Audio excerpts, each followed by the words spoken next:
Bonjour. Difficile de prévenir son ami qu'il va souffrir. Difficile aussi de lui dire que sa souffrance va se transformer en joie. C'est la tâche délicate que Jésus entreprend ici pour ses disciples dans ce chapitre 16 de l'évangile de Jean. Ceux-ci n'ont aucune idée de ce qui les attend. Jésus, lui, le sait. C'est pour cela qu'il veut les préparer au moment terrible qu'ils vont bientôt vivre, lorsque lui-même va être arrêté, moqué, rejeté, jugé, condamné, mis à mort dans des souffrances terribles. Comment imaginer une chose pareille alors que la foule a acclamé Jésus quelques jours plus tôt?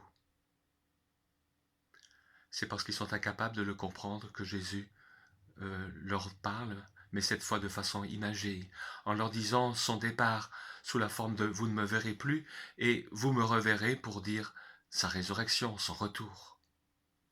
J'imagine que c'est quelque chose que le Seigneur fait encore pour nous aujourd'hui, lorsqu'il nous est impossible de comprendre exactement, précisément, ce qu'il a envie de nous dire. Il nous prévient d'une manière ou d'une autre. Remarquons au passage que Jésus, une fois de plus, ne se préoccupe pas de lui, mais de ses disciples, de nous, de moi. Il vaut mieux que je m'en aille, leur dit Jésus. C'est une parole, là aussi, difficile à comprendre pour eux. Il ne voudrait pas qu'ils les quittent. Nous, c'est relativement facile de le comprendre puisque on sait que, voilà, si Jésus était resté en Israël, il n'aurait été utile qu'à tous ceux qui pouvaient le voir, le toucher. En donnant son Esprit Saint, en le répandant partout dans le monde, Jésus est maintenant présent partout. Toute personne peut s'adresser à lui.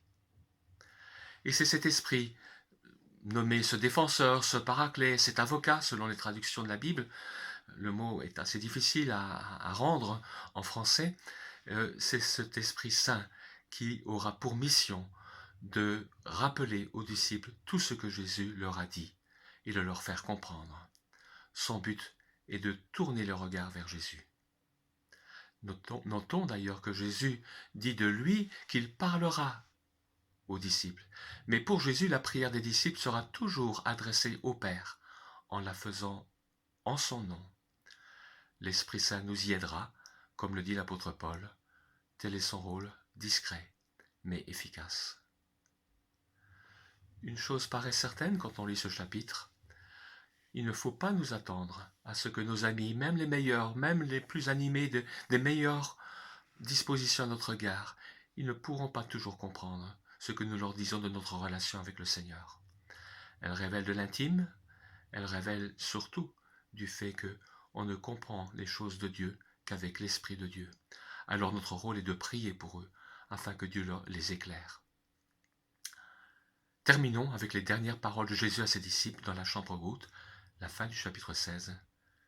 Jésus leur dit, « Je vous ai dit cela, pour que par moi vous ayez la paix. Dans le monde vous allez souffrir, mais soyez courageux, j'ai vaincu le monde. » Bonne journée.